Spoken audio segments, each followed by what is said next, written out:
그리고 저는 그 다음날부터 이제 일을 하러 갑니다.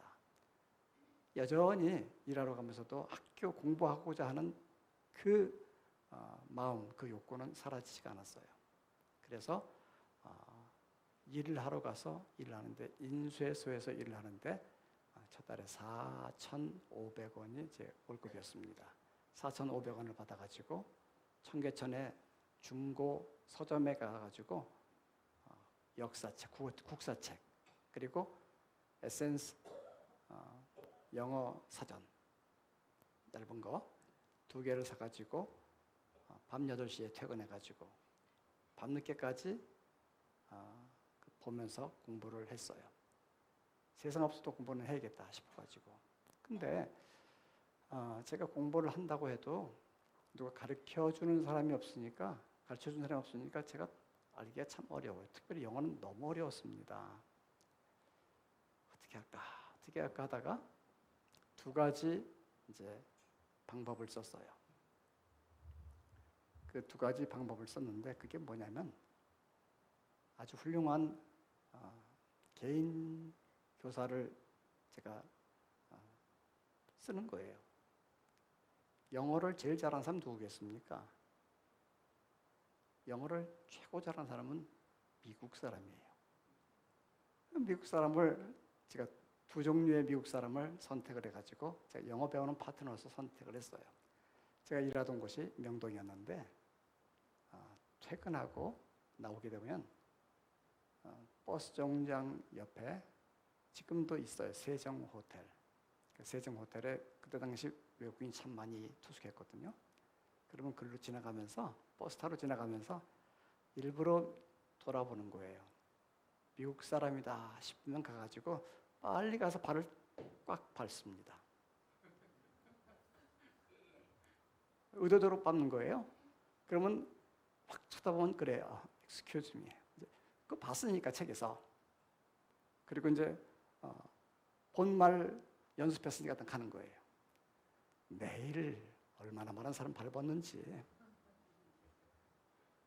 누가 나한테 영어 파트너가 돼가지고 영어를 해주겠어요?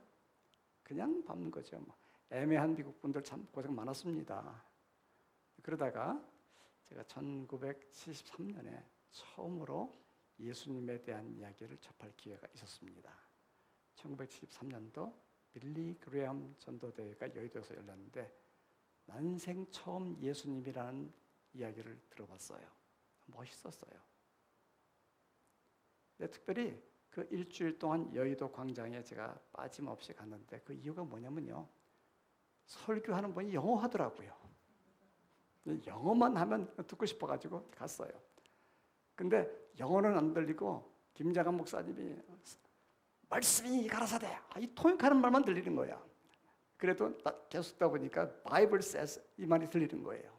그렇구나 하고 계속 들어가면서 참 멋있었어요. 100만 명이 모인 자리에서 말씀을 전하는 그분이 멋있었고 또 통역하는 그분이 멋있었고 정말 좋았고, 그러면서 익숙해졌어요. 처음 복음에 접하는 순간이었습니다. 그리고 교회를 이제 침례교회를 나가게 됐어요. 어린 나이에 침례교회를 나갔는데 나간 이유가 뭐냐면요, 여러 가지 이유가 있지만 그 교회는 미국 분이 오시더라고요. 미국 남침례교 선교사가 산동네에 있는 교회를 선교사님 부부가 오시는데 그분이 와가지고 설교를 하고 성경을 그렇게 내길래 쫓아갔어요. 제가 설교가 들어오겠습니까?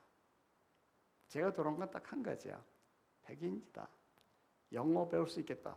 근데 그분이 한국말로 설교하는 거예요.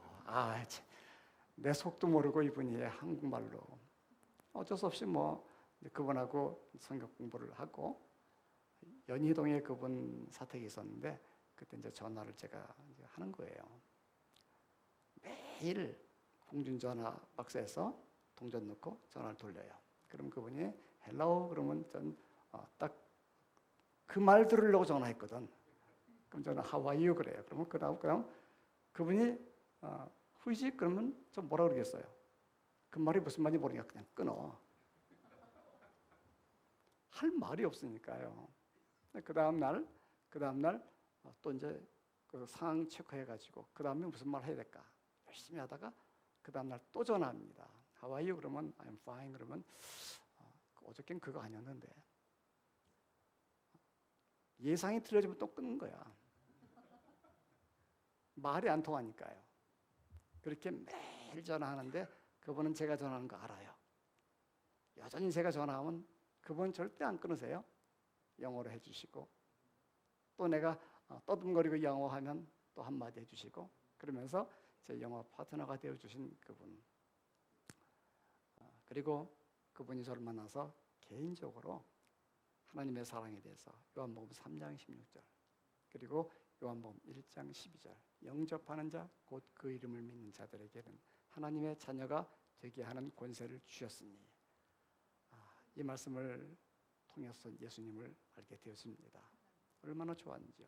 그때부터는 영어가 아니고 그분이 가르쳤던 그 메시지, 예수님, 하나님의 사랑, 그리고 그분이 교회 오셔서 여전히 한국말로 설교를 하시는데 요한복음 4장을 설교하시면서 누가 저 잃어버린 여인, 잃어버린 이 세상을 향해서 누가 가겠는가 도전하신 그 이야기를 딱 들으면서 영어는 안 해도 좋다, 제가 가겠습니다. 그리고 제가 손을 들었어요. 그때 나이 중학교 2학년 때인가 됐을 때예요. 그날 이후로 평생 동안 제 각오는 바뀐 적이 없었습니다.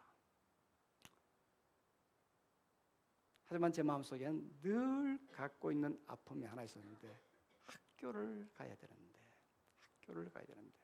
900원이 없어가지고 900원 때문에 학교를 못 갔는데, 그리고 늘 갖고 있는 제 마음속에 꿈은 뭐냐면 900원이 없어서 학교를 못 가는 그 사람이 없게끔 하자.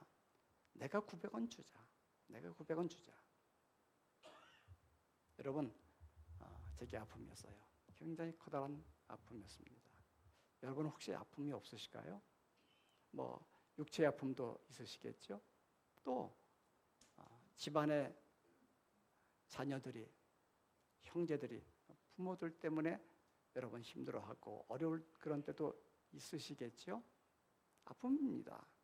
어쩌다 보니까 요즘같이 힘든 때 사업이 망하고 가게 문을 닫아야 되고 또 어쩔 수 없이 더 좋은 곳으로 이전해야 되고 그렇게 해야 되는데 돈이 없어가지고 쩔매고 3포다 5포다 10포다 이렇게 해야 되는 세상 속에서 그 포기라는 노래를 하면 힘들어하는 젊은 세대들 아픔입니다. 예, 아파요.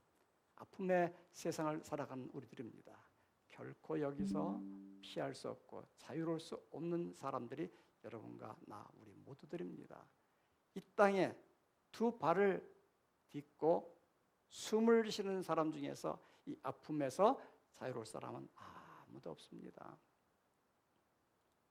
최근에 저는 이런 아픔 가운데 있습니다.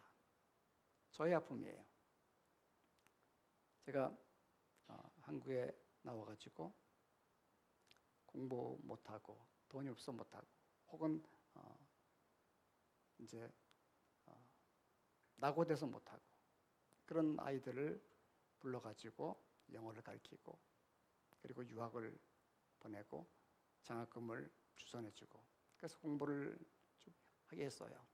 그중에 어떤 아이는 이제 두세 달 있다 이제 결혼한다고 하는 이야기도 들었는데 그런 이야기도 들으면서 행복했는데, 하지만 요즘에 가장 많이 그 아이들에게 듣는 이야기가 뭐냐면 지금 공부하고 있는 대학에서 학생들이 하는 얘기가 목사님 돈 좀 주세요.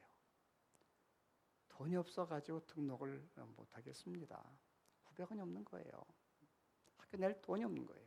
장학금을 만들어줬는데도 불구하고 집이 어렵다 보니까 그 부족한 것을 채워야 되는데 그게 없어가지고 공부 못한 그런 학생들 여전히 제게 연락들 합니다. 그 말 듣고 제가 뭐라고 말하겠어요. 얘다 여기 돈 받아라 이렇게 했으면 좋겠는데 제가 줄 수 있는 제 주머니에 돈은 한계가 있거든요. 주는 거예요. 주님 저 900원 때문에 저렇게 중단하고 돌아와야 할 학생들 하나님 그들이 이렇게 많은데 하나님 어떻게 하면 좋습니까? 아픕니다. 신종 아픔이 제게 생겨난 거예요. 아픔에서 자유로울 수 없는 우리들. 어떤 분들은 이런 종류가 아니고 말할 수 없는 고통 가운데 있는 또 다른 종류의 아픔들이 있죠. 성경은 죄로 말미암아 온 것들이 많다 그러는데